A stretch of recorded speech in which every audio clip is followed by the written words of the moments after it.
Saiful dimandikan dengan air limau purun untuk mengembalikan tenaga dan semangatnya. Setiap ilmu, zahir dan batin, perlu bertunjangkan kepada akidah yang benar. Jika tersalah, ia membawa padah yang berpanjangan untuk memulihkannya. Ini pula lain kisahnya. Ia berlaku di Lati, sebuah kampung di Pasir Mas. Kononnya, penghuni sebuah rumah di sini diganggu makhluk halus sehingga ketenteraman hidup mereka tergugat.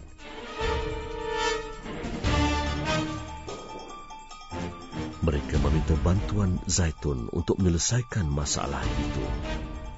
Penghuninya mendakwa tempat ini dulunya adalah lokasi pemujaan. Masa dulu, tak ada rumah lagi lah. Sini cuma saya kali pertama buat rumah sini. Jadi orang-orang dulu dia buat pemujaan, tempat pemujaan. Kalau dia bomo kogap ni, benda-benda dia tu dia mari tanah lah sini. Jadi kalau siapa dia masuk dalam kawasan ni, dia tak akan boleh tubik keluar. Dia tak ada jalan nak tubik lah. Zaitun mengimbas bahagian atas rumah. Ia dikatakan sering diganggu makhluk halus yang menjelma mengganggu penghuninya.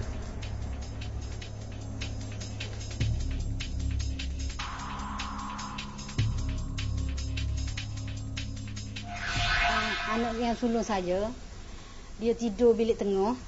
Dia tidur, dia kata pernah tikat tu terbuka. Angin masuk lah. Jadi dia tidur mula anak yang tengah. Lepas tu dia tidur yang kedua. Dia tidur tu dia kata pernah wanita orang tino rambut panjang.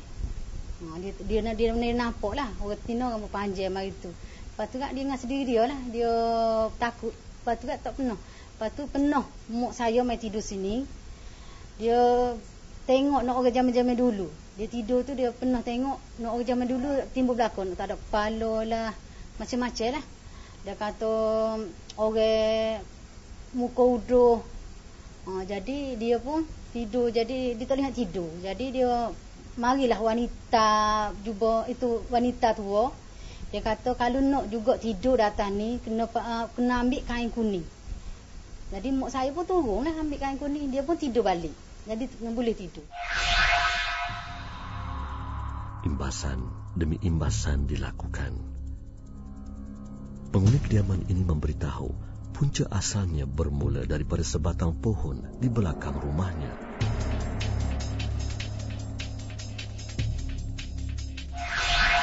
Dulu belakang rumah saya adalah pokok bunuk.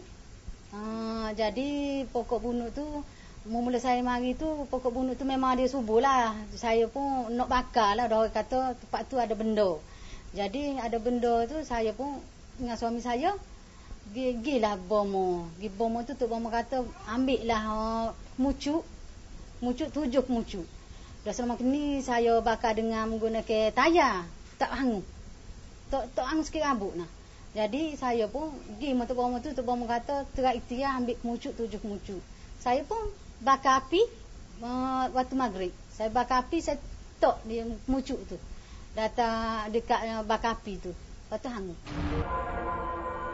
Kru ilmu alam gaib kembali sekali lagi ke kediaman ini pada malam hari untuk mengetahui kesudahan kes rumah berhantu ini.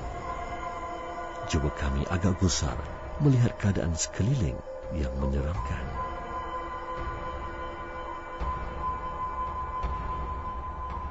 Syailah Hamid, wanita berusia 30-an ini, terpaksa menyembunyikan perasaan takut dan gentar ketika bersama anak-anak kecilnya.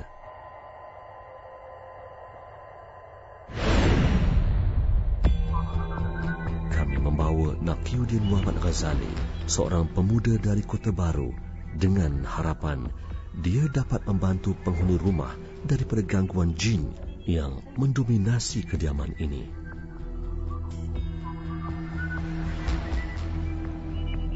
Gurunya, Nazarudi, turut memantau dan sedia membantu jika diperlukan.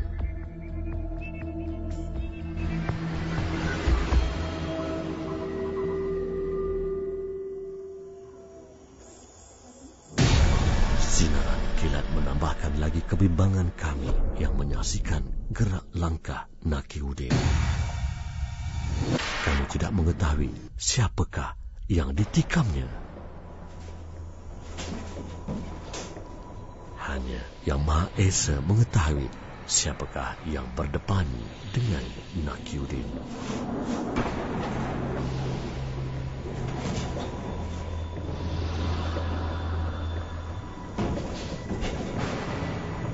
Nakiuddin mendakwa makhluk gaib yang ditentangnya ini ialah jelmaan seekor ular besar. Kami serahkan kepada Allah Subhanahu Wa Taala untuk menentukan kebenarannya. Dia bentuk dia macam ular tapi besar. Besar tapi ada kaki. Macam ada kaki. Cuma dia kepala tu ular. Tubuh patut kepala dia besar ular macam tu. Lepas tu macam tu lah. Ada mata yang warna merah apa. Ada 10 ekor. Saya tanya pula makhluk tu, hantu tu. Dia kata ada 10 lah. Memang ada 10 lah. Macam pengikut dia. Dia yang kedua dan ada pengikut tu ada 9 ni. Sekali ni 10. Saya dah bagi warning. Suruh pergi dari sini. Jangan kacau hidup keluarga ini. Tak menyusahkan.